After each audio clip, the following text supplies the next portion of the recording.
Salve, salve! Mais uma vez aqui no canal Futebol Pensado, para mais uma reunião, para mais um debate, para mais uma conversa, para a gente aí alinhar aí coisas importantes do futebol. E agradecendo a presença do Lucas Almeida, Douglas Basoli, professor Isaac Pereira e eu, Michael Neves, aí um debate. Então, para a gente já dar início nisso aí, na nossa conversa, o Thiago Borges vai fazer a apresentação dele e ele já vai abordar o tema e já vai começar a apresentação para depois a gente já intercalando e conversando e perguntando e já dar início aí. Beleza. Vamos lá então, pessoal. Vamos falar sobre dois livros importantes aí, duas literaturas que acho que todo mundo deve ler e são complementos, uma é complemento da outra, né? Eu vou falar um pouquinho sobre A Bola Não Entra por Acaso. Eu não li ela agora ultimamente, mas algumas coisas a gente lembra e destaca que são importantes, né, num processo de gestão, e falar sobre o livro do Monchi, que é o método Monchi, né? O livro é a forma como ele iniciou todo o processo no Sevilha. Estava numa situação bem difícil. Enfim, a gente vai falando no decorrer e no decorrer da apresentação a gente vai debatendo e jogando para a nossa realidade, do nosso futebol aqui, tentando discutir essa questão na nossa vida, né? No nosso país aqui. A gente sabe que o futebol europeu está anos-luz à nossa frente, mas dá para a gente fazer um comparativo. Thiago Borges, né? Para quem não me conhece, sou do Rio Grande do Sul, supervisor Joinville Esporte Clube, membro da Associação Brasileira de Gestão do Esporte, bacharel em administração, pós-graduado em controladoria e gestão do futebol. Estou graduando em educação física. Trabalhei no Brasil de Pelotas, Caxias de Joinville, Paraná Clube, Juventus e estou no Joinville desde 2018. Uma frase que eu carrego comigo em todos os meus currículos: se você me conheceu um ano atrás, você não me conhece mais. A minha evolução é constante. A frase que eu tenho, eu uso ela no meu currículo pessoal, né? Eu utilizo essa frase já há alguns anos. Eu acho que ela demonstra o que a gente tem que buscar sempre, né? Como cidadão, como profissional, como pessoa também, né? A gente está sempre errando na vida. Mas enfim, bora lá. Aqui é só umas fotos. Minha primeira foto aqui ficou cortado ali quando eu trabalhei no Brasil de Pelotas, Paraná Clube, Juventus de Araguá, Joinville atualmente. E é aqui a foto do nossa primeira reunião ano passado, né? 9 de julho de 2019. Não sei se aqui está o Misha, o Pete estaria no grupo também, o Basoli, né? O Lucas. E a segunda reunião, a gente teve 2 reuniões só, eu acho, ano passado, né? Depois, com as demissões em massa no Joinville, a gente acabou, enfim, se acabou se separando um pouco, se distanciando e o grupo acabou murchando. Retornou agora. A Bola Não Entra por Acaso. Esse livro ele traz, acho que todos aqui já leram. O Lucas começou a ler o livro, né? Ultimamente, vai terminar a leitura agora, né, Lucas? Pretendo agora que vou ver a apresentação também. Eu tenho algumas coisas que eu gosto de reler, talvez eles sejam um dos que estejam na lista, mas confesso que tem outros na frente por enquanto. Mas dependendo de como você vai me apresentar ele hoje, o interesse vai ser maior também. O Isaac já leu, Isaac, o livro da Bola Não Entra por Acaso? O Douglas? Eu li algumas partes só, né? Inteiro até hoje eu não li. Então a gente reflete, às vezes, entre os treinadores, em conversas, assim, algumas partes, né, cara? Mas também tem curiosidade sobre esse assunto e vamos aprender aí com você hoje, Thiago. Na verdade, a gente vai aprender junto, né? Porque a gente está aqui para discutir a realidade, né? A situação, o que seria ideal e o que a gente vive hoje, né? Como eu falei, né, a Bola Não Entra por Acaso, eu vou passar rapidamente sobre alguns pontos que são importantes, não vou entrar a fundo no livro, né? O Monchi é que eu vou falar um pouquinho mais sobre o livro. Uma das coisas mais importantes que eu achei interessante no livro, logo no começo, além de quando o Ferran Soriano foi contratado, o antigo diretor que disse para ele, não fica inventando coisa, né? Ele falou para ele não ficar inventando coisa, que o futebol sempre foi feito de um jeito e que tinha que seguir aquela norma. Eu achei bacana também aquela colocação. E, na realidade, é isso que a gente tem que colocar na cabeça, né, dos diretores e, enfim, dos clubes, principalmente os nossos clubes no Brasil, que são sem fins lucrativos, né? Eles precisam, né? Eu acho que isso tem mudado muito ultimamente. Não sei se vocês quiserem falar aí sobre algum clube exemplo. Eu acho que São Paulo, vocês que estão em São Paulo, tem muitos clubes que são exemplo nessa questão de gestão, né? Mudaram um pouco essa visão de que o futebol é só um caso político, digamos assim, né? Ele tem que ter outros olhares. E uma das questões importantes que a gente tem que ressaltar sempre é que negócio, quando uma pessoa assume um clube de futebol, ele tem que se perguntar tem que se fazer essa pergunta, né? Em que negócio ele está, né? Entender o contexto, né? De tudo que está relacionado ao clube, né? Que tipo de produto que ele vende, né? O que ele está oferecendo? Porque o futebol é um produto, não é uma simples paixão de um torcedor. Você está comercializando ali um espetáculo. Você tem que tirar o máximo daquilo ali para fazer com que o clube cresça, né? Mas se você não entender em que negócio você está, que produto que você oferece, né? O tamanho desse negócio, o seu tamanho, né? E vai ficar estagnado, né? Não vai sair do lugar, vai ser um clube, vai subir e descer, enfim, não vai se sustentar, digamos assim, né? Não sei se vocês querem falar alguma coisa nessa questão de gestão, do que vocês vivenciaram, do que vocês veem na realidade. Acho que é interessante a gente, para não ficar só eu falando aqui, a gente... Eu acho que um exemplo de boa gestão aí é o Red Bull, né? Apesar dele ter dado vaga no Brasileiro, mas no Paulista eles atingiram o objetivo rapidamente, né? Eles começaram na 4ª divisão e conseguiram chegar na primeira rápido, né? Foi só no Brasileiro mesmo que não sei se não foi uma má gestão, né? Até porque a folha salarial era altíssima para as divisões Série D do Brasileiro e tal. É mais um entendimento da série, eu acho, que por isso que eles não obtiveram sucesso no Brasileiro. Mas é um exemplo de uma nova gestão aí que é a tendência aí do futebol brasileiro, né? Já que os clubes, tirando os clubes tops aí, de grandes torcidas que vão conseguir sobreviver, a tendência é que os outros times se transformem em empresa também, né? Vocês acreditam que esse vai ser algo inevitável? Como assim, inevitável? Dos clubes, a questão que o Lucas colocou dos clubes se tornarem empresa. E já, na realidade, falando um pouco desse processo do clube se tornar empresa, o meu TCC, quando eu me formei lá em 2010, já faz 10 anos que eu me formei, eu fiz justamente em cima desse processo, um processo de transformação de empresa, de um clube, de uma associação sem fins lucrativos. No caso, eu fiz sobre o Brasil de Pelotas, que era o clube que eu estava na época. Entrevistei presidente, tudo. Sobre esse processo, né, a necessidade dos clubes se tornarem empresa, isso já é uma coisa que surgiu lá na Lei Pelé, né? Foi modificada com o Profut em 2011, né? Teve umas alterações. Eu não sei, o Brasil faz as leis, mas não faz as leis ser cumpridas, né? A gente vê absurdos aí no futebol com relação à gestão, responsabilidade financeira, que já 2, 3 anos atrás a CBF implantou um processo de obrigatoriedade dos clubes, né? E também ninguém cumpre nada. Falando em lei, é um absurdo, né?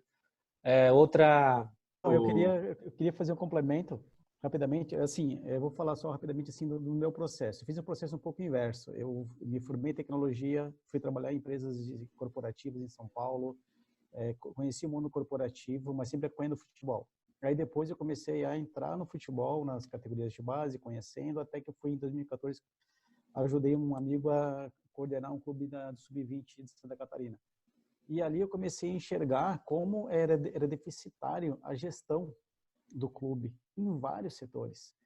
Eles não, o cara que estava assumindo o clube não sabia que os direitos federativos de um jogador, ele não sabia se o jogador ele tinha direito se ele fosse por Criciúma, um exemplo. E aí eu comecei a enxergar que a gestão do clube estava totalmente tanto é que aquele ano o clube caiu para a Série B do Catarinense. E aí eu comecei a ver que a gestão profissional de um clube era muito amadora, né? Então, se você e não conseguia usar a marca, né? O Thiago falou, qual é o teu negócio? Né? Como é que eu vou usar essa marca? Então, eu tenho que conhecer isso, eu tenho que conhecer essa marca, eu tenho que fazer com que ela traga retorno financeiro, que eu possa pagar as contas e tal. Não ficar só dependendo do patrocínio, bater na porta, me ajuda aqui a comprar isso, comprar aquilo lá, ou dependendo do torcedor. Então, isso eu estou falando de 2014, então não é um processo muito longo. Então, eu creio que tem que primeiro entender a gestão do clube, profissionalizar o clube e tratar o clube como uma empresa, fazer esse negócio crescer. É o que eu enxerguei isso no primeiro ano, né? Quando eu fui para um clube profissional. Mas é isso aí mesmo, Michel. O problema no Brasil são o raciocínio que eu tinha perdido ali. Em 2017, era o prazo máximo para que os clubes tivessem a certidão negativa de débitos para poder jogar. Isso em 2017.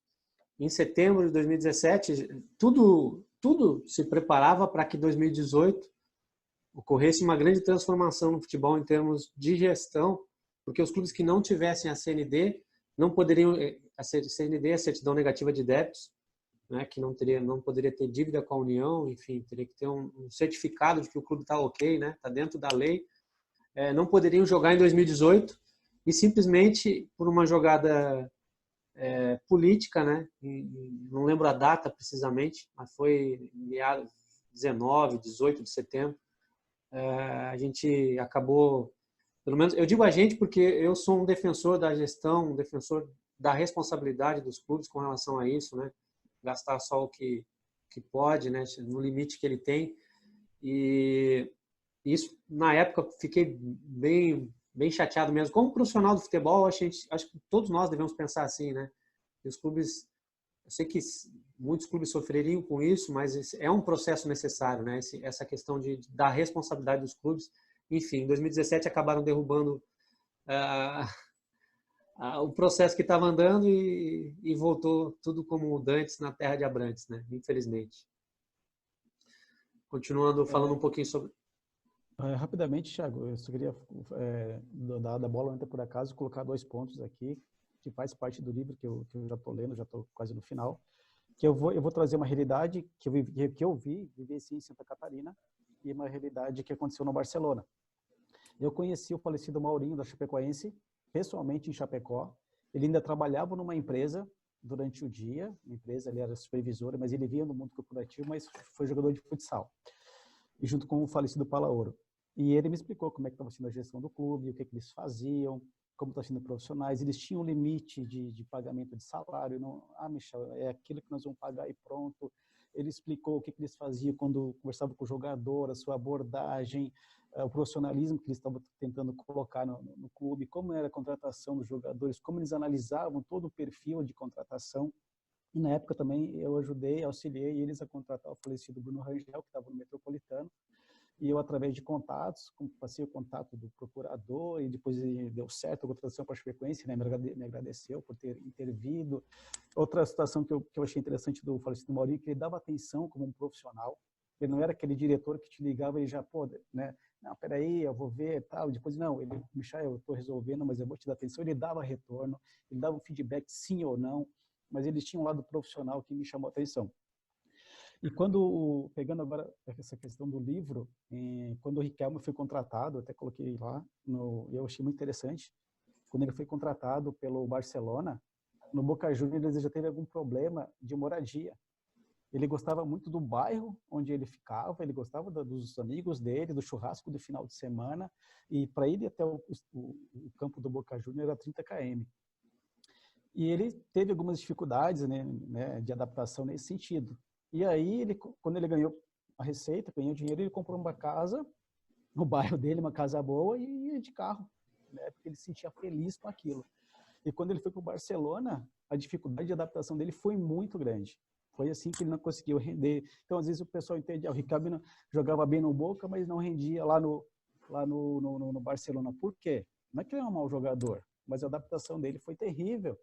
Ele sentiu muito, né? Ele queria viajar toda hora para a Argentina para ver a família, o bairro dele, andar de chinelo, sei lá.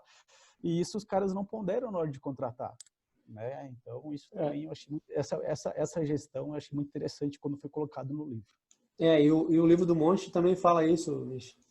Fala exatamente também essas questões, essa importância de você conhecer o atleta, né? Não só o atleta dentro de campo, né? Saber das particularidades dele fora, né? Com os amigos, enfim, ter um pouco, conhecer além do que ele demonstra dentro do campo. Não sei se o Lucas quer falar alguma coisa. Deu a entender? Não?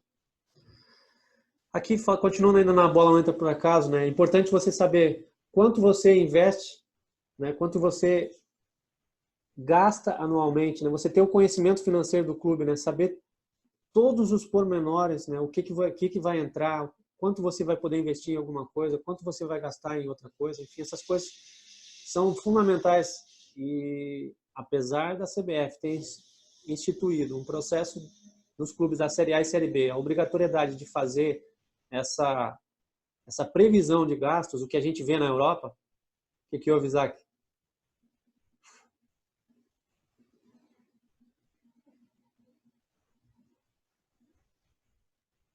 Nada, pode tocar aí. Caiu o sinal aqui um pouco. Deixa eu voltar aqui. É que eu achei que o Isaac estava... Travou o sinal aqui, uma coisa, não estava achando mais o volume aqui.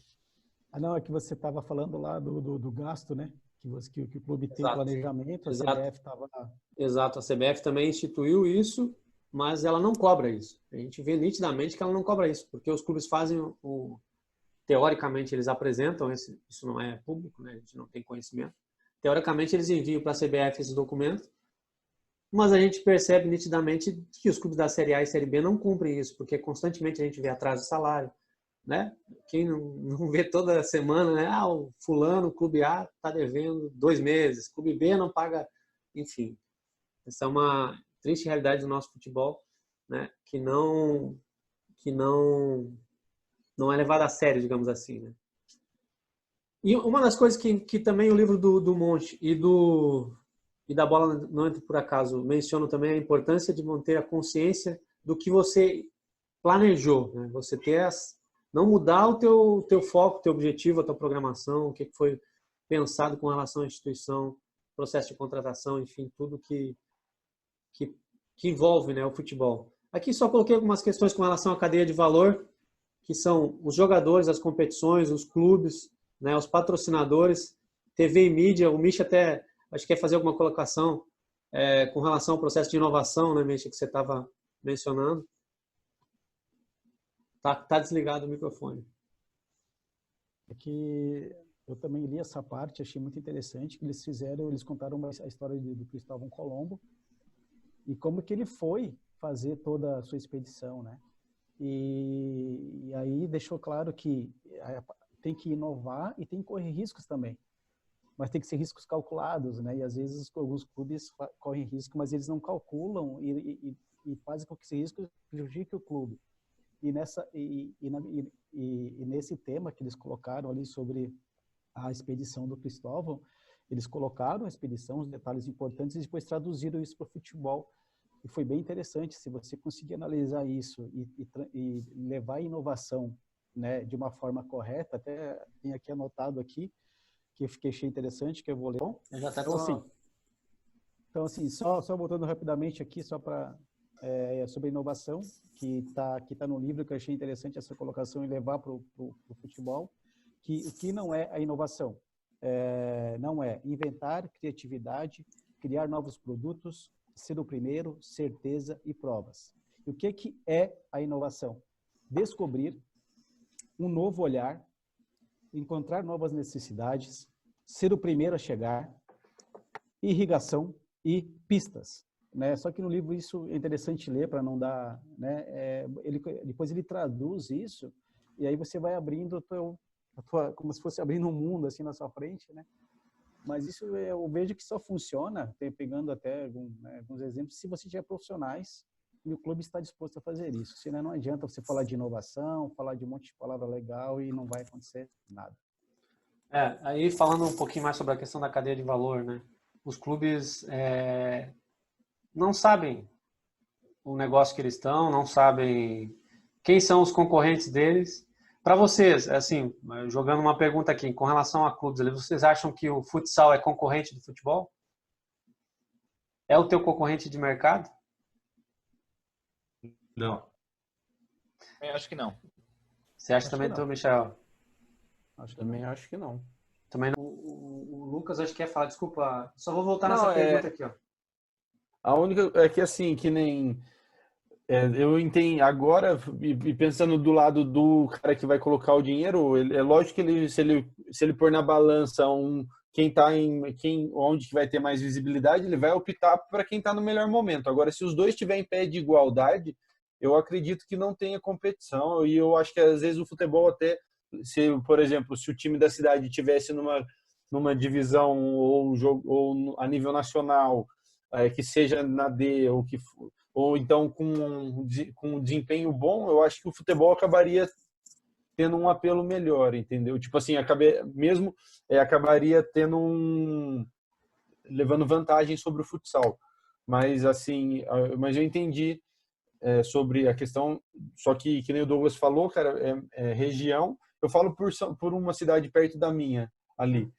Ali não falo só do futsal, falo dos esportes que a prefeitura apoia. Tem muito apelo, vai bastante gente, e o time da cidade hoje em dia não tá na Bzinha na quarta divisão do Paulista, por exemplo. Então ele não estimula o apelo. Então você vai no jogo e é vazio, tem 200 pessoas, mas quando esse clube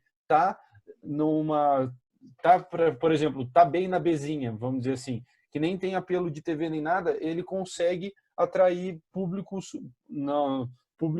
bacana para o estádio, sabe? Com chance, se ele tiver com chance de acesso, por exemplo, se ele subir para uma 3, que às vezes pode ter um clássico da região, e aí ele consegue apelar, ele pega esse público e consegue bater de frente com os outros esportes. Mas vamos lá. As fontes de receita dos clubes de futebol, né? Os estádios dos grandes clubes, né? Falando agora de plano de clubes, os estádios, os direitos de transmissão e o marketing. Eu acho que para as equipes pequenas, o que tem que ser trabalhado mais nesse caso aí é um marketing, e alguns clubes conseguem utilizar a estrutura que tem para fazer o seu estádio, dependendo da localização, gerar alguma receita.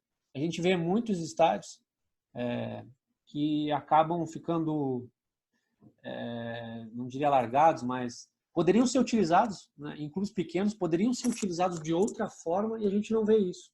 Né? Você criar alguma coisa embaixo da arquibancada que você possa alugar aquela estrutura. Eu até vou falar do Farroupilha aqui, lá de Pelotas, no Rio Grande do Sul. Eu fiz um planejamento estratégico para ele em 2008, foi o primeiro trabalho que eu fiz no futebol, assim, foi uma coisa que me instigou bastante. E uma das possibilidades que o clube tinha na época era transformar aquela estrutura que ele tinha na frente da avenida em lojas. E, claro, demorou.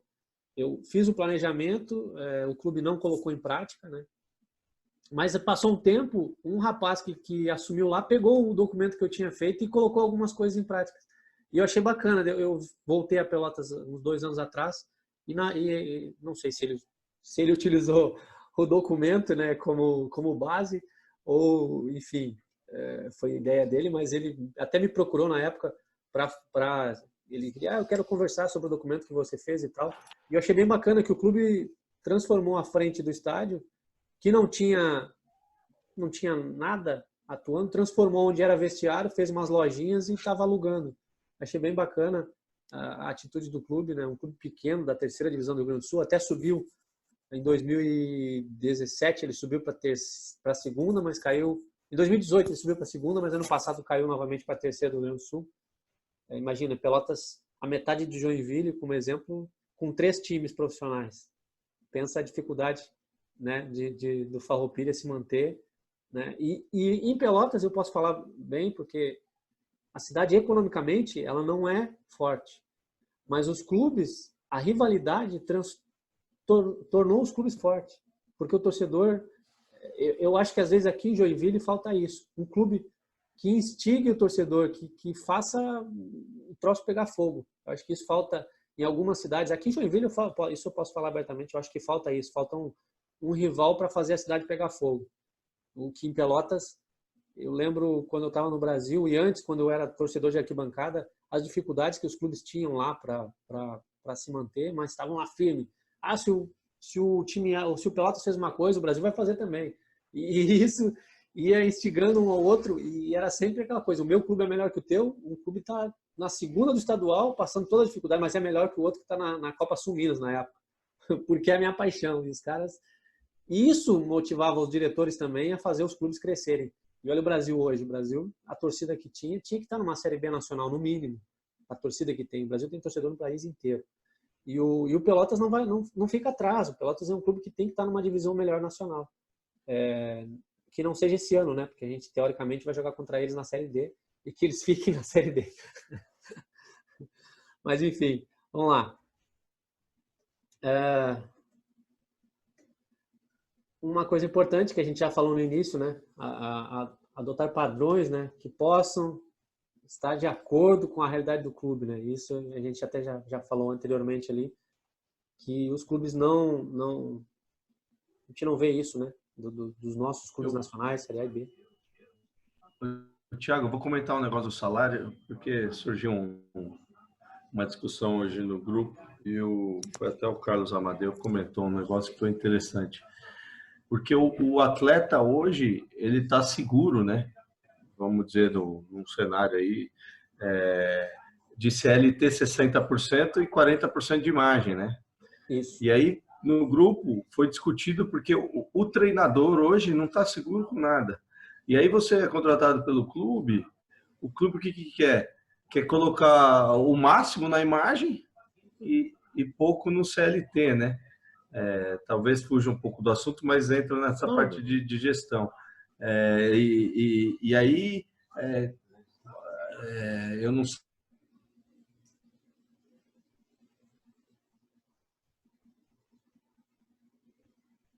Funciona, né? O que você está falando das questões salariais. Se o cara colocar na imagem lá, ele não vai te pagar, ele não tem obrigação, pô.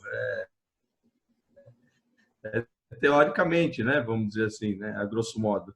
E aí eles querem colocar o grosso do salário do treinador na imagem e o restante na CLT, né? E aí surgiu essa discussão, eu estou lembrando e eu coloco aqui. Foi bem colocado, porque você vê muitos treinadores quando saem do clube, né?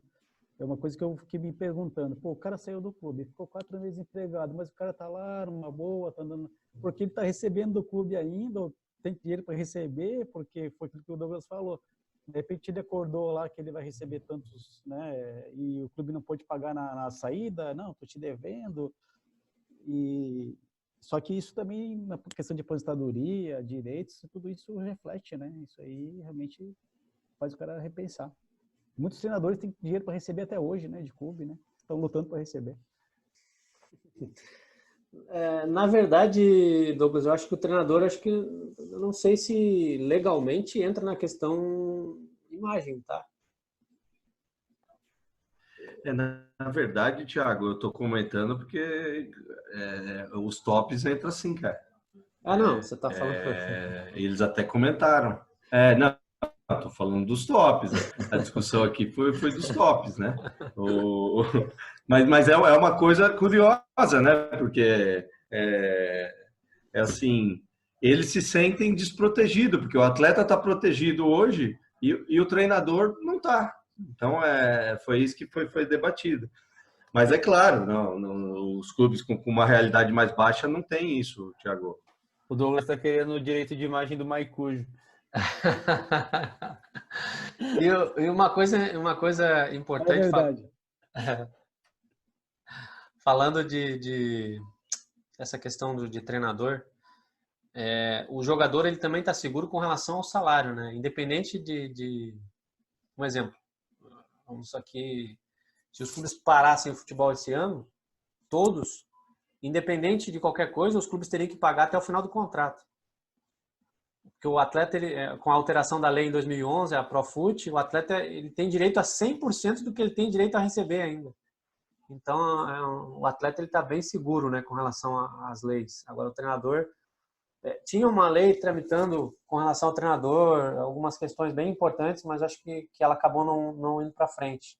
Que era a lei Caio Júnior, se eu não me engano, né? Não sei se vocês chegaram a acompanhar alguma coisa, se alguém quiser falar sobre a lei, até entrando nessa questão salarial, fugiu o assunto, mas não tem problema, acho que treinador é parte do processo.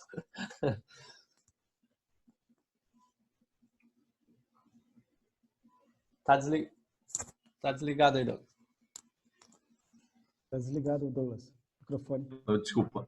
Eu não lembro muito bem dessa lei, mas se eu não me engano era em relação à troca nas competições, não? Também tinha troca também. Também tinha limite. Não, eram várias questões, né? Mas tinha o limite também de trocas durante a temporada. Acho que eram 3 treinadores, eu acho, que o clube poderia trocar, né? Em uma temporada, mas enfim, a lei acabou acabei não ouvindo mais nada sobre ela, até vou pesquisar sobre isso. Quem sabe no próximo vídeo aí eu falo. Fugindo do assunto do próximo tema. Na realidade, o próximo tema o Michel já definiu, né, Michel? Sim, depois eu Quem vai apresentar vai ser o Isaac ou o Lucas Almeida? Eu?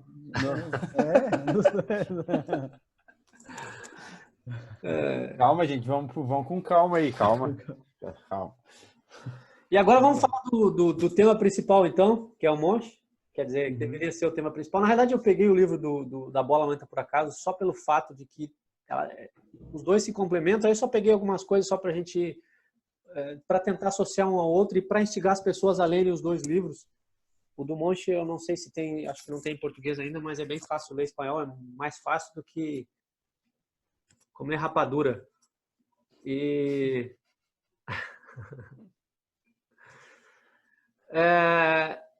o que eu coloquei aqui, né, que é um livro é uma série de alertas, né, dos procedimentos que os clubes deveriam adotar no nosso futebol, né, que eu não sei se, eu acredito, claro, não sei não, né, eu acho que alguns clubes no futebol brasileiro já se utilizam de ferramentas de Big Data e tudo mais.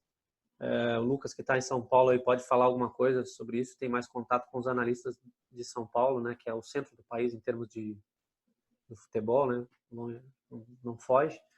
Mas, e ressaltar também aqui que, independente do que a gente falar aqui, até no livro do Monchi ele fala, né, que não tem como copiar o que ele aplica no Sevilha para um outro clube. Mas você pode adotar algumas medidas, né, e inserir no clube que você está. Eu achei bem interessante essa colocação. Não sei se o Lucas quer falar sobre isso que eu deixei. A questão, assim, eu vi alguns analistas fazendo curso de Big Data, mas assim, eu não sei até que ponto os clubes estão utilizando isso aqui em São Paulo. Eu vi num podcast esses dias, achei até interessante a certo ponto, um clube, se eu não me engano, inglês, ele tem usado essa questão do Big Data para... ele tem o treinador e eles, para economizar a forma econômica, tem na cidade lá tinha uma startup que ela usa como se fosse uma Siri para o treinador, entende? Mais ou menos assim, é um Big Data onde você vai alimentando de jogos e informações e tudo mais. Essa startup faz isso. E o treinador, ela gera informações para o treinador. É como se ela fosse um auxiliar técnico virtual do treinador, entende? Assim, para poder... Mas foi o mais próximo dessa questão que eu ouvi aqui, que eu ouvi sendo trabalhado. Aqui no Brasil, eu sei que alguns analistas do Palmeiras fizeram esse curso, o curso sobre Big Data. Alguns, se eu não me engano, do Red Bull, o menino que está lá agora de análise de mercado também já deu uma olhada, já mexe um pouco com isso, mas aprofundo assim, eu não sei como é que tá, Thiago. Mas assim, eu acho que é a tendência, né? Até para poder ficar mais assertivo em algumas coisas, ou de contratação, ou até mesmo nas coisas de campo, fica até mais fácil para você também ter como é que chama? Tentar prever cenários assim do que pode acontecer no jogo, de que pode acontecer de uma possível contratação ter sucesso, enfim. Perfeito. E falando um pouco então sobre o Sevilla, né? Quando o Monchi ele era goleiro reserva, ele ficou a maior parte da vida dele no banco de reservas. E bem bacana, o livro é fantástico, né? Não deixem de ler ele. Né? Aqui eu vou só dar uma pincelada no que eu vi no livro, né? Mas alguns pontos importantes, né? O processo de gerenciamento do clube ele é em 3 pilares, né? O presidente, que junto com o conselho vai definir as questões financeiras, né, os limites até onde podem chegar. O técnico, ele define o perfil do atleta que ele quer, né, ele passa para o gerente de futebol, que o gerente, ele é o responsável pela análise, né, junto com a equipe de trabalho. O Monchi, até ele fala no início do livro, quando ele chegou, ele tinha mesas que nem gaveta tinha, quando ele começou a trabalhar no Sevilla, para vocês terem uma ideia de como ele começou o processo. Hoje ele tem, se eu não me engano, são 12 profissionais que trabalham no departamento de captação e análise, e scout e tudo mais, para contratações, né? E o que a gente vê hoje, né, na grande maioria dos clubes, é quando você tem um gerente de futebol, o presidente entrega a chave para ele e ele é que decide tudo, né? Não sei se vocês querem falar um pouco sobre isso, mas acho que isso é uma grande realidade no Brasil, né? Não tem esses pilares, né, para definir contratações e limites, né, que são importantes. Fique à vontade para falar alguma coisa sobre isso aí. Ninguém quer falar sobre gerente de futebol.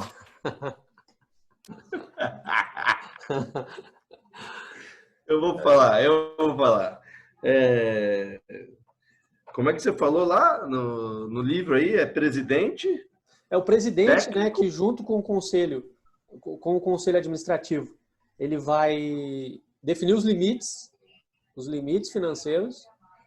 O técnico, que vai passar para o gerente de futebol o que ele quer, né? Que característica de atleta que ele quer, que perfil de atleta ele quer, e o gerente, né? Ele que vai dar mas depois tem umas questões importantes que o Monchi fala também, que eu vou falar mais à frente ali com relação a isso. Ele um cara muito humilde mesmo, ele até fala em alguns momentos no livro dos erros que ele cometeu, que ele acabou com um processo de um treinador porque ele não conseguiu entender o treinador. E ele, bom, mais à frente ele vou falar mais alguma coisa, pode ir. Na verdade, o processo aqui vamos falar no geral, né? Principalmente nos menores, eu acho que não tem uma ordem, né? Falta um pouco de profissionalismo nessa parte de planejamento aqui. Tanto de contratação até de treinadores, né? Para a gente ter um perfil, né? E também até que ponto você falou que o gerente que comanda geralmente, né? Só que também comanda, vamos dizer assim, até a página 2, né? Tem clube aí que eu já vivenciei do gerente pedir a contratação e a coisa nunca acontecer. E o treinador, talvez por nossa culpa também, né? Não vou isentar a nossa classe, mas o treinador tem menos força do que deveria. Né? Essa aí é a minha visão. Não acho que tem que mandar no clube, não acho que tem que ter, mas eu acho que ele tinha que ter mais força, né? Principalmente se tiver um planejamento adequado aí na hora de montagem de elenco, né? Então, eu acho que falta um pouco de profissionalismo aí nessa parte.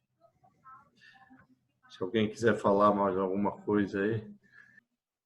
Só queria completar só.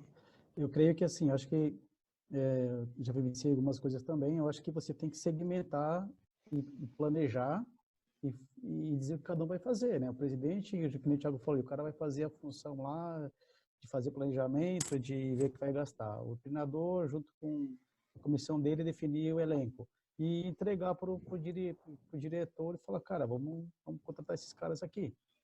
Lógico, isso é o sonho. Mas a gente vê muitas inversões, né?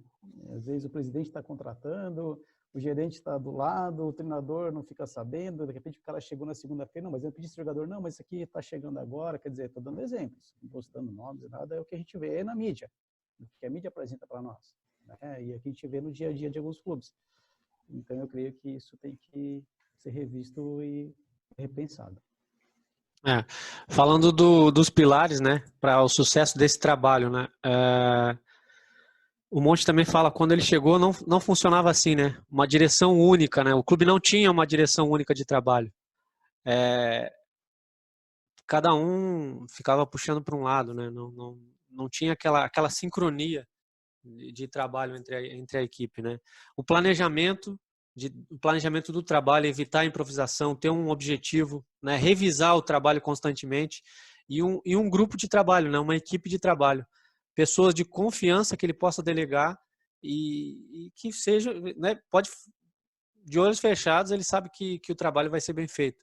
Ele destacou esses pilares importantes para o sucesso, né, os pilares importantes para a administração, presidente, treinador, né, participando do processo. No final, depois ali fala mais um pouco sobre o treinador e o gerente de futebol nesse processo de administrativo e os pilares para que todo mundo caminhe para a mesma rota, né? A direção única é importante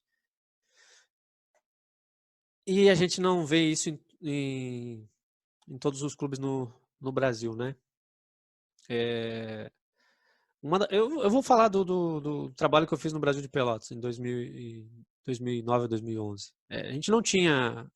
A base era como se fosse um estorvo, né? Até meio pesado eu falar isso, mas é a realidade. Era a realidade. Quando eu apresentei um projeto que o presidente me convidou para trabalhar no clube, ele convidou para me assumir. Eu fui diretor, eu não era remunerado. Eu trabalhei 3 anos praticamente na base sem remuneração. Foi gratificante, foi minha faculdade. E uma das coisas que eu mais senti era isso, que não tinha uma direção única. O clube não pensava a base como parte do processo importante, fundamental para o alicerce ali, mas a gente tinha um gerente de futebol na época também, que era bem complicado. Depois a gente vai sabendo algumas coisas, né? Uma das frases que o Monge cita, né, no livro, que acho que é importante, né, com relação ao grupo de trabalho, né? Nenhum de nós é tão bom quanto todos nós juntos, né? Se todo mundo pensar do mesmo jeito, se todo mundo estiver caminhando para o mesmo lado, a coisa flui. Agora eu vou falar um pouco sobre como funciona o processo de contratação. Na verdade, o método Monge, ele é isso, né? Ele ressalta a questão administrativa, ressalta os pilares para que o trabalho ande, mas o processo de contratação, né, que é o método Monge, né, digamos assim, né? Ele tem 3 fases, né, esse processo de contratação.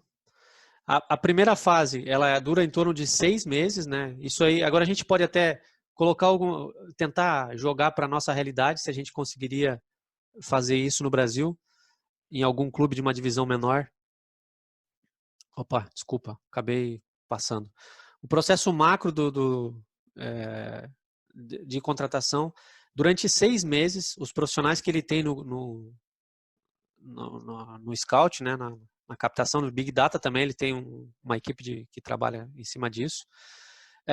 Ele define as ligas, ele ranqueia essas ligas, nível A, nível B e nível C, e os profissionais a cada mês formam os titulares daquela liga. Um exemplo, de julho a dezembro, né, julho, agosto, setembro, outubro, novembro, dezembro, durante esses 6 meses, eles formam os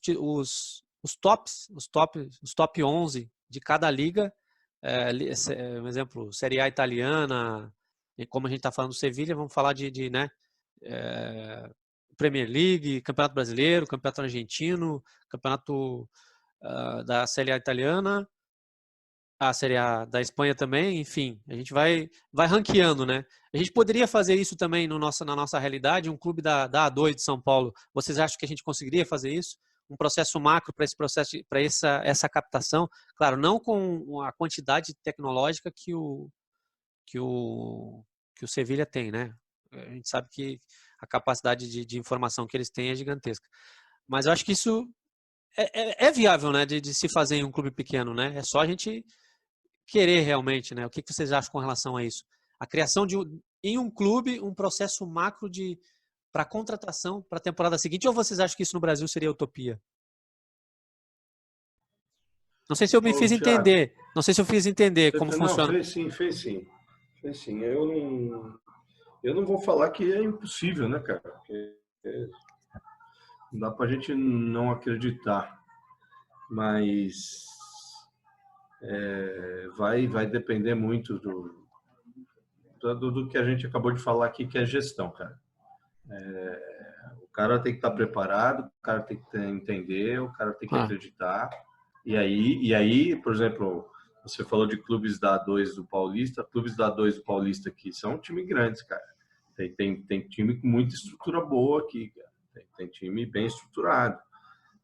Claro que ainda tem uns 4, 5, 6 times aí que não tem toda essa estrutura, mas a maioria dos times de Série A2 do Paulista aqui são times que se acreditarem numa ideia dessa e fazerem um planejamento macro desse aí, com certeza, porque são clubes, que eu quero dizer, são clubes com torcida, que a torcida vai, compram camisa, então, mas falta um pouco de acreditar, né, Thiago? Não sei, acho que é isso. Não, acho que Mas acho que eu achei muito bacana a forma como ele faz o processo de contratação e tudo. Eu achei bem interessante. Claro, não dá para você fazer um Ctrl-C, Ctrl-V, né? Que a realidade é totalmente diferente. Mas eu acho que é interessante, Thiago. Você comentou um negócio aí que, pô, todo gestor tem que ler. Acho que todo mundo tem que ler esse livro, lógico. Mas pô, você falou que o cara chegou, não tinha nada, pô. ele falou basta você fazer. Ele falou no livro, eu não tinha, no livro ele fala, eu não tinha nem gaveta na mesa. Não tinha gaveta nas mesas. Mas se você pegar um clube que os caras acreditam na ideia e fazem acontecer, a coisa vai andar, cara. Não é impossível. Difícil deixa pra lá. Difícil é questão de opinião. O Isaac fala que é difícil aí. Não, assim, eu e o professor Isaac, nós trabalhamos na Série B do Catarinense, mas eu trabalhei num clube que ainda não estava na Série A. Então, assim, você tem tempo para planejar a Série B do Catarinense. Estou falando do nosso cenário aqui de Santa Catarina. Eu ainda não estou com os calendários de São Paulo, mas se a competição vai começar só em junho, né? Eu tenho praticamente um primeiro semestre só para planejar. Então, eu posso começar a planejar até uns 3 meses antes de começar o outro ano e poder fazer uma Série B muito boa, mas porque eu tenho tempo de fazer isso. A Série B do Catarinense permite que seja feita. A Série C mais ainda, né? Não sei se você concorda, professor. Ô, Michel, complementando ali, né, cara, assim, sobre a Série B, né, cara? Nós realizamos um trabalho ali no Metropolitano, né, cara? Que fomos campeão ali. E aonde teve esse planejamento, assim, desde o início do ano, o que foi feito? Foi contratado um profissional que ele fez essa captação, ele fez um monitoramento de campeonatos do Paranaense, Catarinense e Gaúcho, né, cara? Procurando os jogadores ali nesse mercado para trazer para o Metropolitano abaixo de 23 anos, depois mais baixo na época, né, cara? E o trabalho interno, trabalhando os atletas da base, dar suporte para eles sustentar esse campeonato também. E eu acredito que o planejamento ali começou em janeiro, a primeira reunião foi no final de janeiro, e o campeonato ia começar em junho, na época. Então, foi quase 5 meses de planejamento, a formação do elenco foi até maio. Então, dia 1º de maio, no início de maio, se apresentou o elenco inteiro. Então, assim, acredito que esse planejamento foi o que deu o título para o clube naquele ano, né, cara? Então, o resultado aconteceu naturalmente de campo, não precisou ninguém ficar forçando o resultado, né, cara? Então, tanto da parte técnica, da parte física também aconteceu isso, um planejamento. Os atletas, para ter uma ideia, os atletas que estavam sendo monitorados pelo clube, né, cara, que um já estava palavrado para ir para disputar a Série B, Ele já é monitorado até na parte física, cara, da parte de lesão, da parte de... Então, eu acredito que é possível, cara, esse planejamento do método Monge, mas não é a realidade para todos, principalmente os campeonatos de Série A, os campeonatos como você citou ali, A2, A3 de São Paulo, que inicia em janeiro.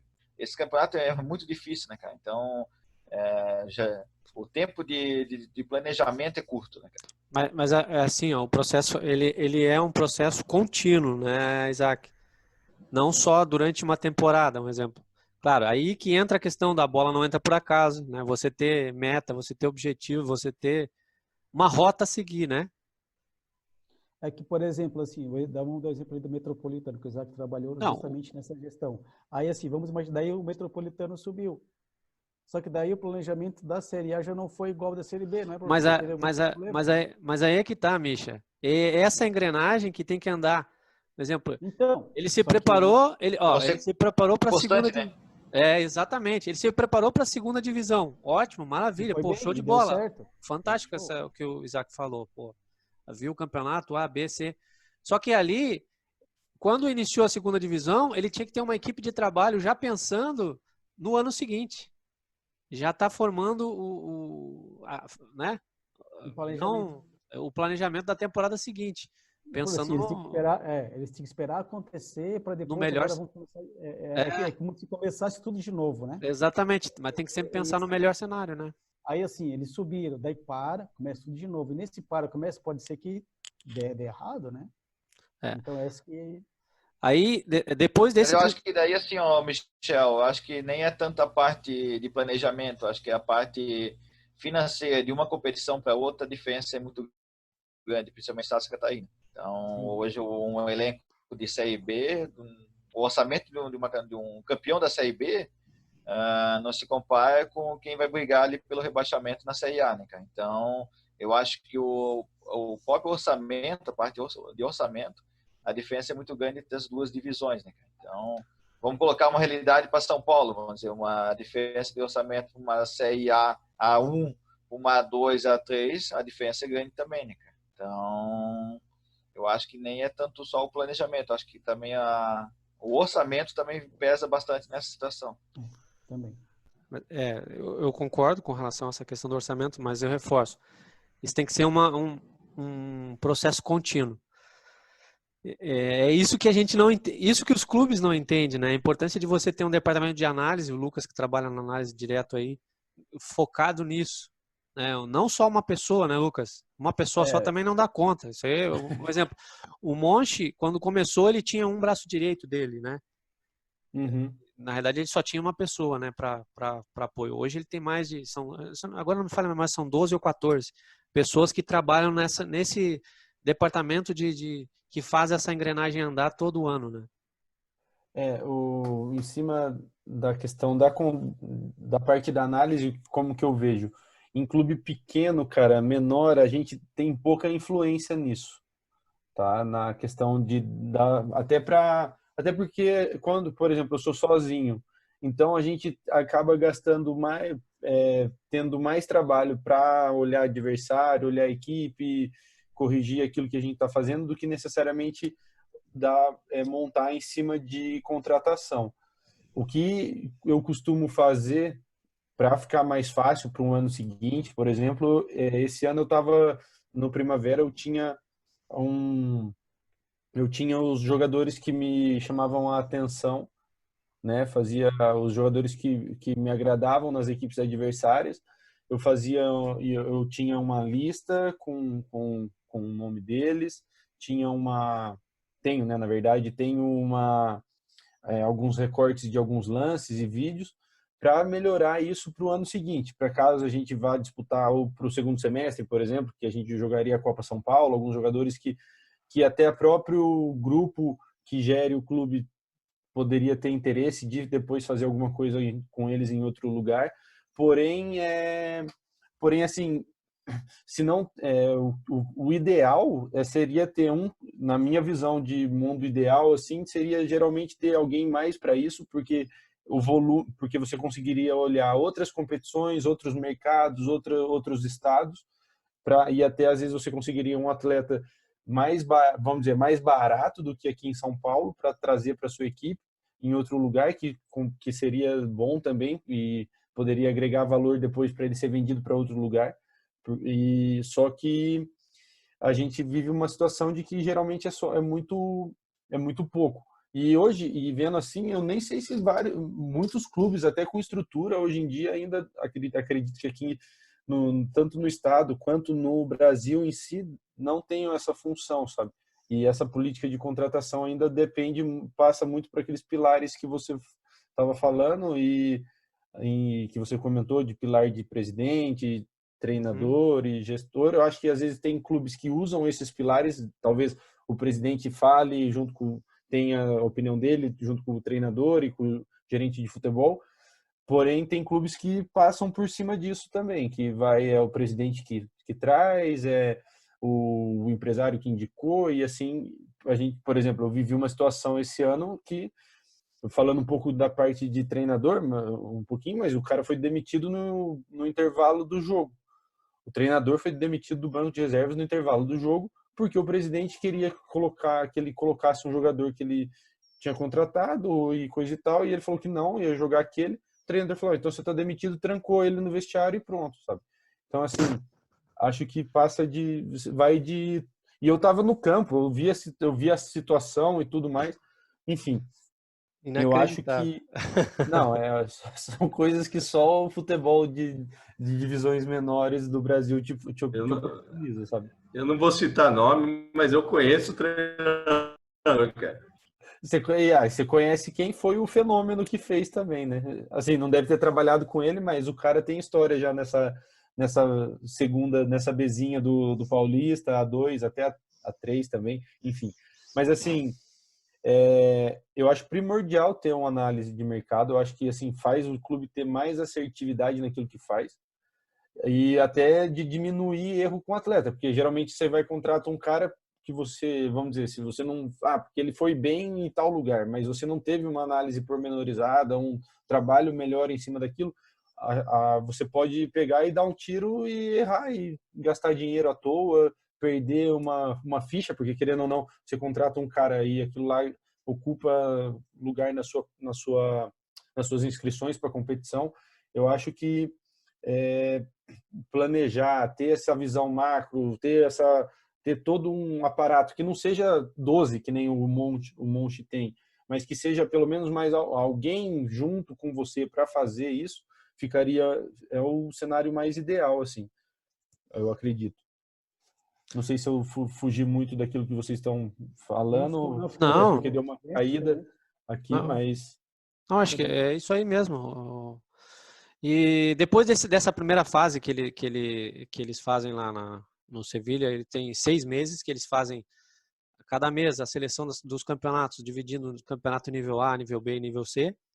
Aí ele entra na segunda fase do processo, que são 5 meses, que ele chama de processo neto, se eu não me engano. Não sei bem a tradução em espanhol que é, mas é uma fase micro, né, do negócio.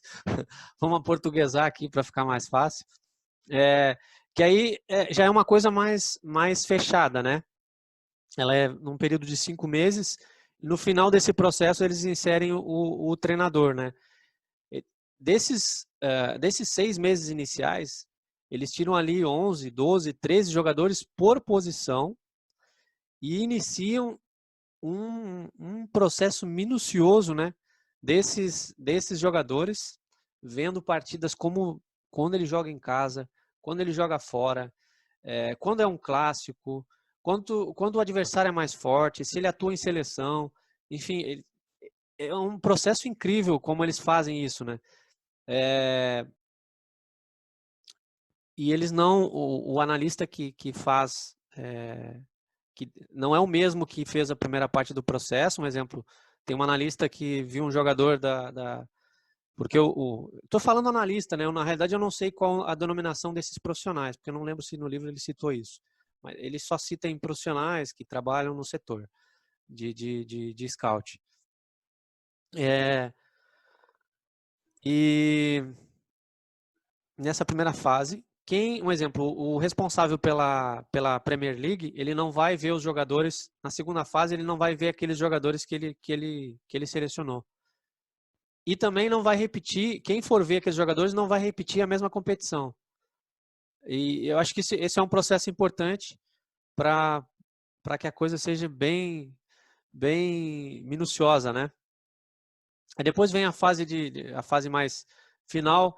Aí você, depois de fazer aquela questão, primeira fase macro, fase micro, aí eles selecionam, aí vem também perfil físico, aí ele já reduz ao máximo esse índice de atletas. Aí depende também na questão de probabilidade de negociação, eles levam muito em consideração isso, né? O Sevilha, não sei se vocês chegaram a acompanhar alguma coisa do Sevilha nos últimos anos, eles levaram muitos jogadores para fazer negócio mesmo, né? Analisam a questão econômica, onde o jogador está, qual é o custo dele, qual é a cláusula, enfim, tudo que envolve, né, para a negociação de um atleta, o perfil psicológico, né, conversando com quem é mais próximo dele, se aproximando, tentando tirar o máximo de informações. E no perfil tático, o Monchi até ele fala que eles, na questão técnico-tático, os responsáveis pelo processo classificam os jogadores de A, B, C, D e E. O E, ele menciona aqui, é para pegar os cadernos e estudar. Claro que eu acho que eles analisam, aí já é uma questão mais de jogadores de base, né? Que eles fazem também esse processo. E o A já é um jogador que já está num nível bem acima. O B, normalmente é um jogador que ele vai conseguir fazer alguma negociação, enfim, tem algum ganho, né? Futuro. Eu não sei se vocês querem falar alguma coisa sobre essa fase micro. E aí depois desse fase macro, a fase micro, e esse detalhamento todo do atleta, aí ele envolve o treinador nesse processo. Que aí ele mencionou no livro que ele errou em não interpretar o que o treinador queria.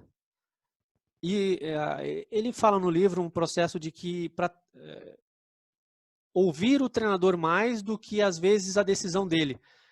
Né? Ele fazia a própria planificação, né? Tipo, ele está levando lá, ele sabe o que o treinador quer, o treinador quer um jogador assim, assado, um lateral desse jeito. Eu tenho essas opções. Só que ele mostra as opções e ele pergunta para o treinador se ele conhece, se ele já trabalhou com algum desses jogadores. E pelo que eu entendi, ele falhou em algumas vezes no começo da carreira dele nisso. Ele foi mais pelo que ele pensava e não ouviu o treinador em alguma fase, algumas vezes, e acabou prejudicando o trabalho, porque às vezes é importante ouvir, Thiago, dar valor ao treinador. Você falou assim, não, mas quem está dando valor ao treinador? Não entendi essa parte. Sim, tá, não, nessa fase, a macro, né, a fase micro, a fase de detalhamento, e aí ele vai para o treinador e pergunta qual o perfil de atleta que ele quer. Né? Na verdade, ele já sabe, né? O Monchi, né? O gerente de futebol, o executivo, quem vai contratar, quem é responsável pela contratação. Ele tem a definição da diretoria de qual valor ele pode chegar. Ele tem os objetivos, as rotas que o clube quer, se quer negociar ou se quer, né? Se quer contratar um jogador para uma negociação futura, se quer contratar um jogador porque um atleta importante está sendo negociado, está saindo do clube e ele precisa recompor. Entendeu? Todas essas questões. Ele vai no treinador, na parte, não derradeira, porque depois tem a negociação, né? E ele envolve o treinador no processo. Depois de todo macro, micro, detalhamento do atleta, ele envolve o treinador no processo.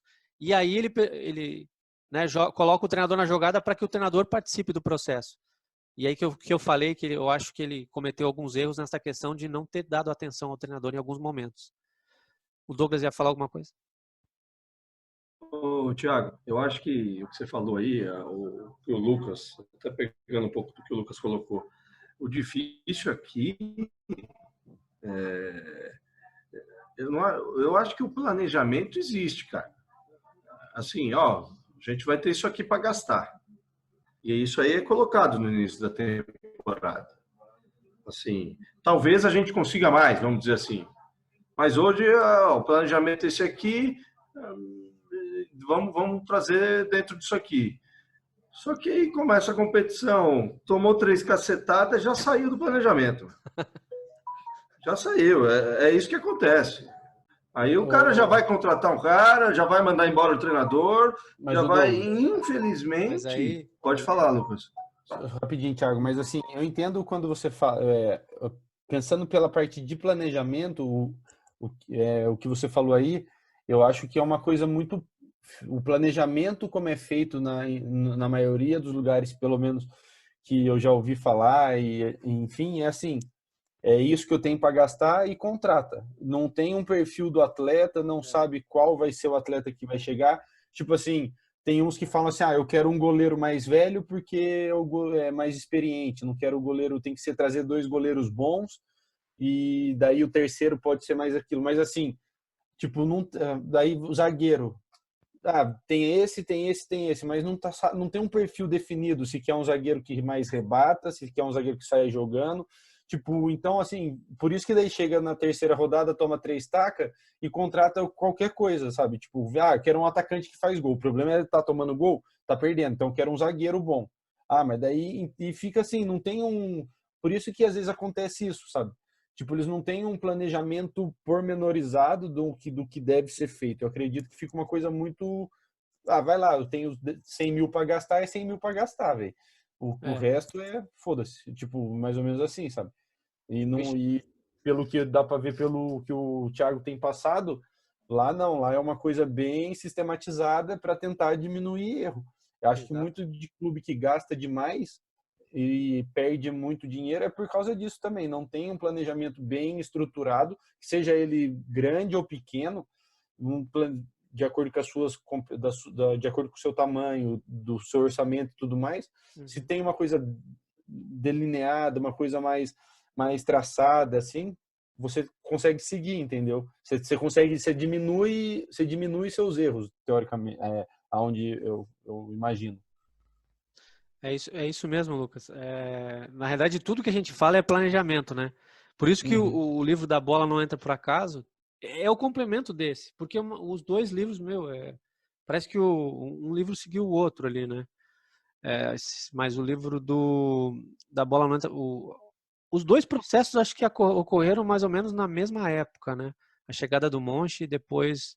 Não, o Ferran foi bem depois que ele foi para o Barcelona. Lembra, Misha, o ano? Agora me deu branco. 2000 entre 2003 e 2004, depois entrou naquela fase do Rijkaard, onde eles contrataram o Frank Rijkaard lá, que depois daquela fase que eles começaram a mudar o Barcelona. Eles viram os erros e começaram a fazer os acertos. Então. E ali lá no começo a gente falou também, né? Você tem uma rota, você tem o que você quer para a instituição? Você quer para a instituição todo ano a mesma coisa? Gastar, eu tenho 100 mil, vou gastar 100 mil e não interessa. Não, você tem que ter uma linha, um norte. Por isso que ficam trocando de treinador que nem louco, por isso que contratam que nem louco, enfim. É isso. Na realidade, o que o Sevilha fez, porra, é fantástico. Ele enfrentou os gigantes da Europa, né? Foi campeão da Liga Europeia. Eu não sei se tem mais essa parte, mas assim, como que ele trata depois como que é baseado depois uma avaliação final do que ele fez, se aquilo deu, se aquilo que ele fez, assim, das questões de contratação deram certo ou deram errado, sabe? Tem algum tipo de... Ele mostra isso no livro também ou não? Não, Como ele avalia, por ele, exemplo? ele fala de exemplos que não deram certo. Ele só menciona, né, os exemplos que não deram certo, das contratações que falharam em algum processo, que não deu certo. Entendi. Né? Porque eu fico... É que, assim, pensando no planejamento em si, né, a questão que eu estou te perguntando é mais ou menos assim, fui lá, planejei, né, planejei, contratei, fui campeão no final do ano, então, fiz certo, beleza, ok, vou manter isso para o ano que vem. Mas, assim, nem sempre é aquela questão, o que vai balizar se deu certo ou não vai ser só se for campeão, Não. O que vai balizar é qual era o objetivo daquela. Um exemplo, ele tinha uma contratação de um jogador. Sim. O objetivo é negociar ele em X tempo, entendeu? É isso que vai determinar.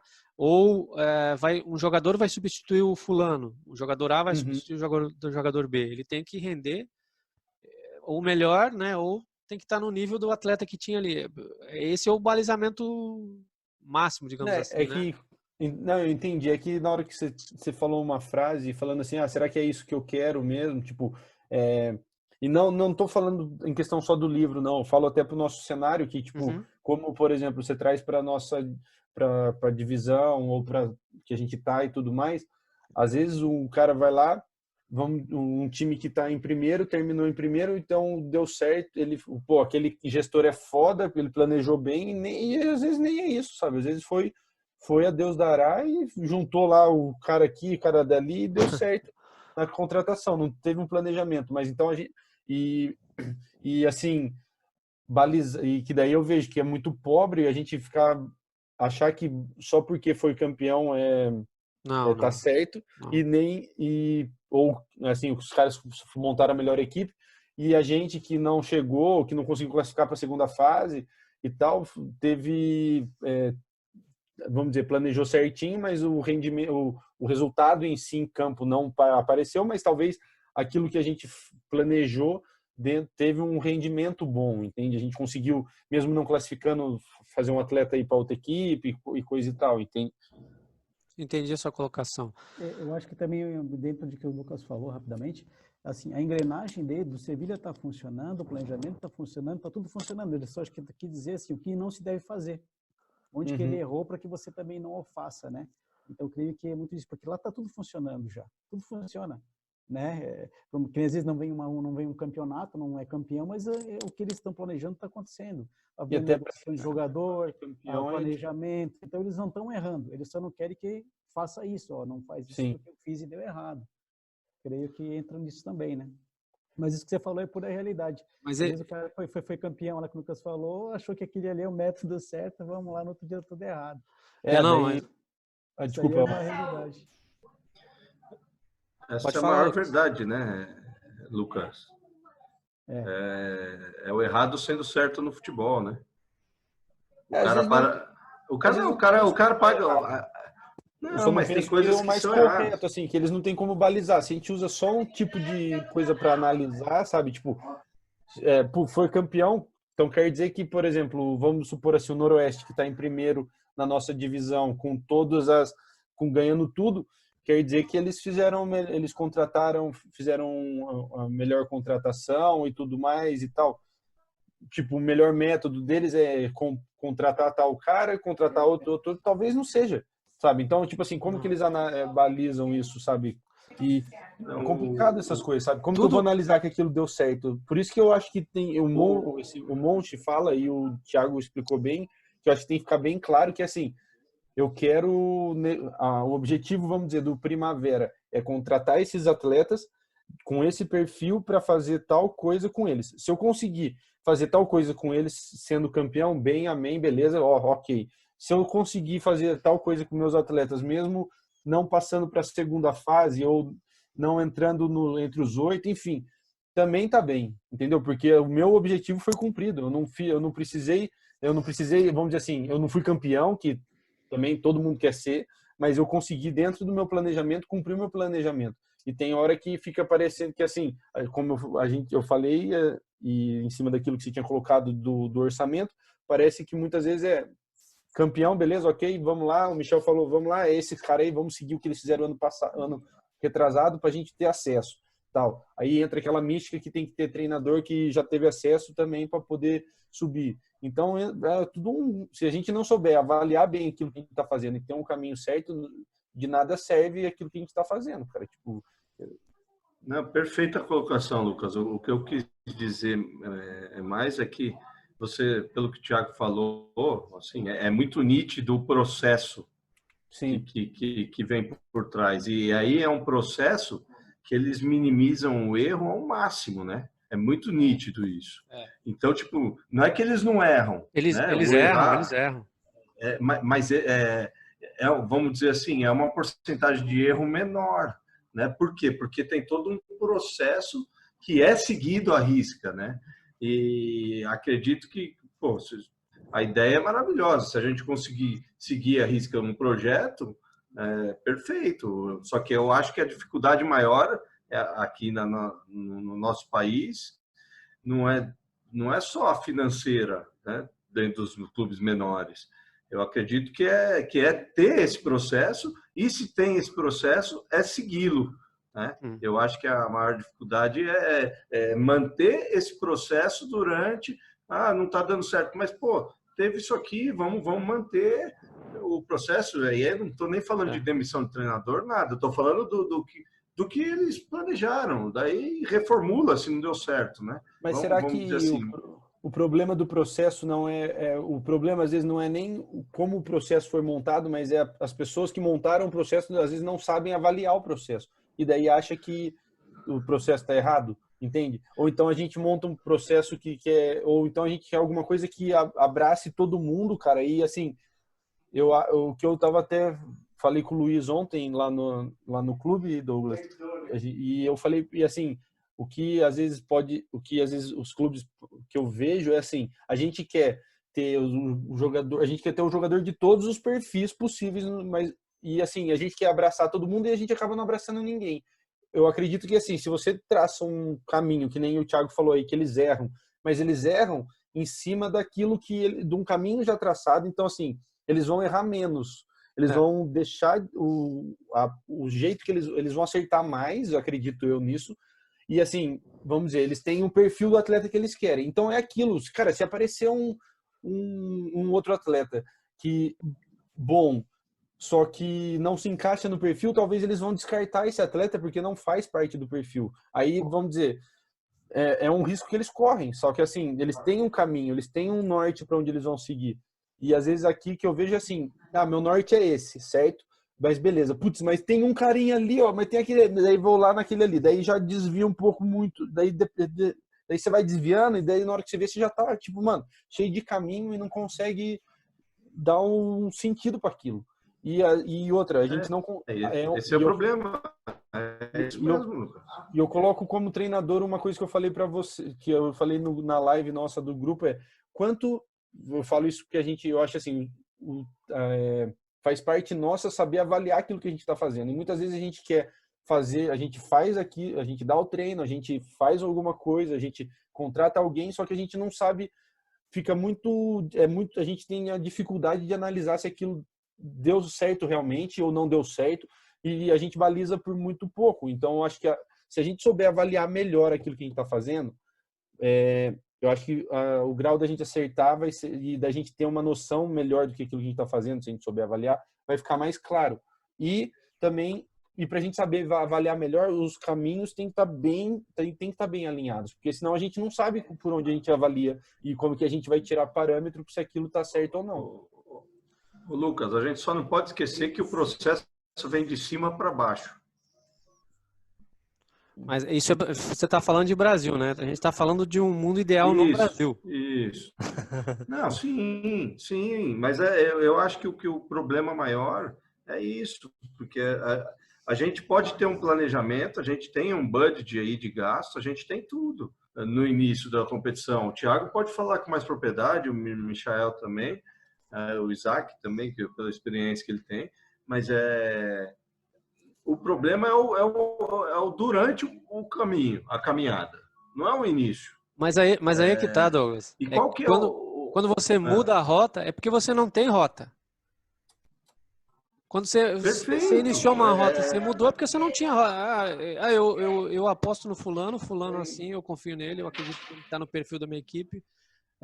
O treinador, né? Tô falando de treinador. Concordo, Thiago, esse é o problema. Ou você aceita qualquer rota. Você até pode iniciar uma rota, só que daí não deu certo, você já desiste no primeiro instância. Ou seja, você não estava tão confiante naquela rota, né? Acho que é um dos problemas aí que a gente tem, né? A gente vai ficar... já está quase 1h30 de conversa. Uma das coisas que ele falou, né, que ele usou como expressão, a teoria da lâmpada na mesa, né? O treinador pediu uma lâmpada e ele contratou uma mesa, né? Aí não vai dar certo. ter prioridade na opinião do treinador, a gente já falou anteriormente, né? Entender as necessidades dele. Ele reforçou essa questão, né? É que eu achei legal a expressão que ele usou, a teoria da lâmpada e da mesa, e acabei colocando aqui no slide. E executar o plano, né? Que foi iniciado lá no ano anterior, com base em todos os pormenores analisados. Com relação às negociações, né, ele tem que ter opções, né, aí já é um processo mais final, ter opções, não ir só com uma carta na manga, né, priorizando o treinador, claro, nunca ir só com uma alternativa, criar estratégias de negociação, enfim, conhecer o atleta, aí entra a questão de conhecer a fundo questões financeiras, questões contratuais que envolvem ele, aí evitar também pagar mais do que o atleta, do que o valor dele, né? Isso aí a gente já está falando de uma equipe grande, isso aí não cairia numa equipe de uma A2, mas evitar pagar mais na questão salarial, poderia dizer, né? Mas hoje em dia, qualquer atleta quer ganhar 100 mil. Qualquer um que chuta 2 bolas ali ganha 100 mil por mês. Mas é verdade, gente. Tem uns caras aí que não dá, não. Você tá ganhando 100 mil para. Não. Tem que dar uma olhada nesse negócio aí de pagar de salário aí, que tem uns caras que joga aqui aqui em São Paulo, aqui, que não, na minha visão, para ganhar 100 mil, ele tinha que estar fazendo muito esforço ainda. Nossa, mãe. Calma, Lucas.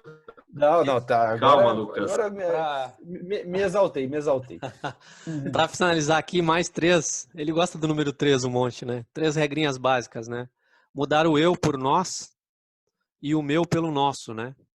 O êxito é conseguido graças ao esforço de todos os membros do grupo. Isso é importante também, né? Tem muito ego, né?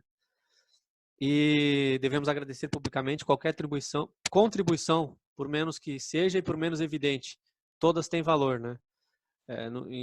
Falando de todo o processo que envolveu, né? Para a contratação e tudo mais. Esse livro, ele é fantástico. Quem puder ler, aqui só para ficar a beleza exposta, né? Fazer o know-how, né? Fazer o know-how. O lobby. Quem puder ler o livro do Monchi é fantástico. Você falou que fez a barba, deixa a barba crescer, cara. Para dar uma escondida, né? Você acha que eu uso essa técnica por quê? Mas olha assim,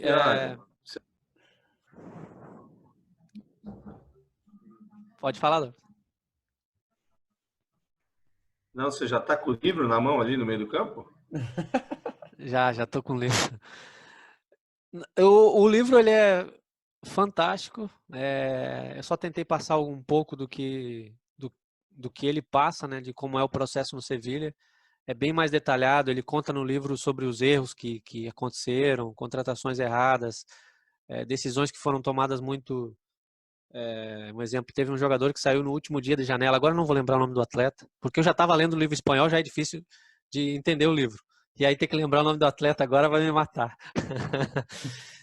Mas teve um exemplo que ele falou de um atleta que no último dia da janela de transferências era um jogador mais importante da equipe, se eu não me engano era um zagueiro, não vou lembrar o nome agora. E eles acabaram perdendo o atleta e eles tomaram uma decisão naquele mesmo dia para contratar um outro, enfim, foi tudo muito em cima da hora e acabaram errando. Eles já tinham o processo, né, de análise, mas acabaram errando naquele final ali, naquele momento derradeiro ali de contratação, né. É isso aí. Eu espero que eu tenha falado um pouco aí do Monchi, do que ele implementou no Sevilha, né. Esse livro ele ele terminou de escrever, ele iniciou a escrever quando saiu do Sevilha, né, e foi contratado pela Roma, se eu não me engano, mas agora ele já retornou para o Sevilha novamente. Enfim, é isso aí. É um grande exemplo e esses 2 livros, cara, tem que andar junto, para quem trabalha com futebol, quem trabalha com gestão, o treinador também tem que ler para tentar colocar algumas ideias na cabeça dos diretores aí. A gente tem 1 minuto ainda para fechar. Não, da minha parte, tranquilo. Eu ia fazer uma pergunta que envolvia o professor Douglas e o Isaac, mas deixa para a próxima. Não, faça a pergunta e eles respondem na próxima. É que assim, você ouve muito falar assim, o treinador vai para o clube e tem que levar o jogador dele. Aí ele vai para outro clube e tem que levar o jogador dele. Se tem isso, né, como é que fica o planejamento? Então é um planejamento do treinador que tem que se enquadrar no planejamento do clube Então você tem muito disso, porque você tem aquele jogador que te ajudou uma temporada, te ajudou na segunda, o cara, né, veio, é um jogador de confiança. Mas né? aí, E aí ele vai entrar no planejamento. mas De que aí, forma mas que entra aí, no planejamento? no começo no começo do livro ele já fala essa questão, né? Que o treinador, ele participa do processo, mas ele é a última pecinha lá que vai dar a opinião. Porque tem muito disso, né, professores? A gente tem muito disso, né? Eu vou levar meu jogador, vou levar meu jogador, né? Então, aí tem essas situações também, né? É Alguns uma treinadores longa conseguem... discussão, excelente Michel. Essa é uma longa discussão, né, cara? Tem muita coisa envolvida nisso aí, né? Muita. Então... E essa que a gente ouve muito, né, professor? Fala aí pra gente, Isaac. Oi? Na próxima ele fala, professor. Conta aí pra gente, pô. Na próxima ele fala. Tem muita coisa aí, cara. Envolve muita coisa. Envolve muita coisa. Então, acho que eu não concordo, particularmente eu sou contra, né, cara? O Michel me conhece um pouco aí, os clubes que eu trabalhei. Eu sempre procurei conhecer atletas novos, né, cara? Então, eu gosto de fazer um banco de dados de atletas, buscar informação. Já é um planejamento, né? Já é um planejamento.